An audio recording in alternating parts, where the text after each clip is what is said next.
First of all, I'm Margit from IDN Times from Indonesia. It's very nice to have you here to have a quick interview. It's an honor for us. So without any further ado, may I get the first question? Of course. It's an honor for me, Margaret. Thank you. Okay.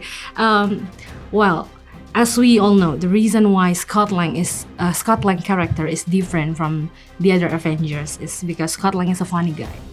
But this time, he will have a more serious battle, like we say.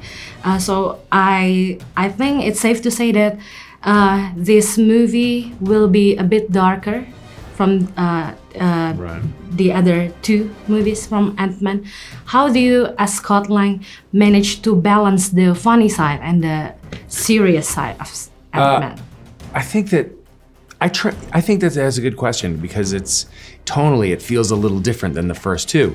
I think that I'm still true to the character. I mean, Scott Lang is kind of who he is, and he'll still make jokes in moments of terror and or whatever. And so it isn't as if we've just been it feels like a different character. But it's interesting because he's now been thrown in this world and going up against Kang, who is a much different character than Scott Lang has ever really faced, except for maybe Thanos.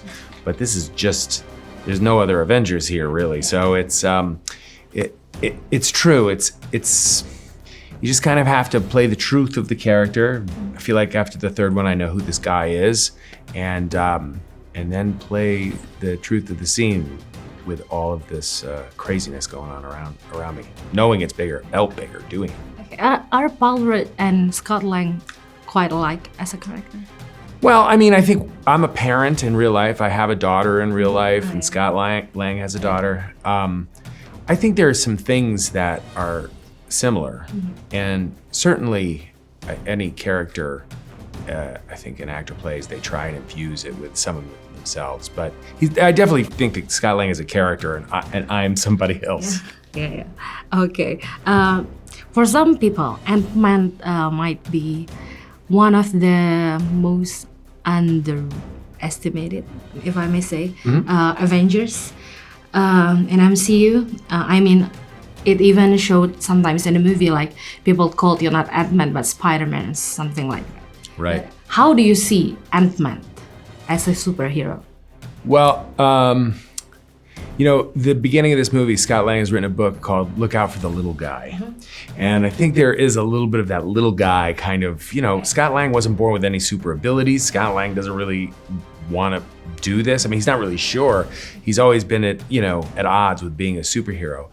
I think I'm quite fine with being part of the group, but maybe not the focus. Okay.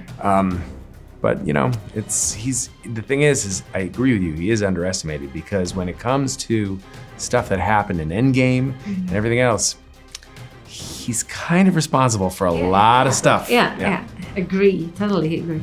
Big size or normal size or little size, he has special powers, right? Yeah. Okay.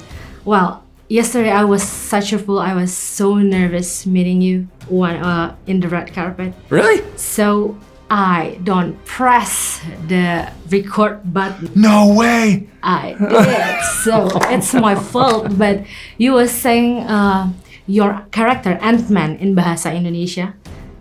It's Manusia, Semut. May I humbly beg you to say it one more time? Of course you can. Just the Ant-Man. So just Manusia. Semut, right? Yes. Correct. Here we go. So we're recording now. Yeah. I am Manusia Semut. Yes, cool. Super lovely. Thank you so much. Absolutely. It's nice to see you again. I'm glad we got to record this time.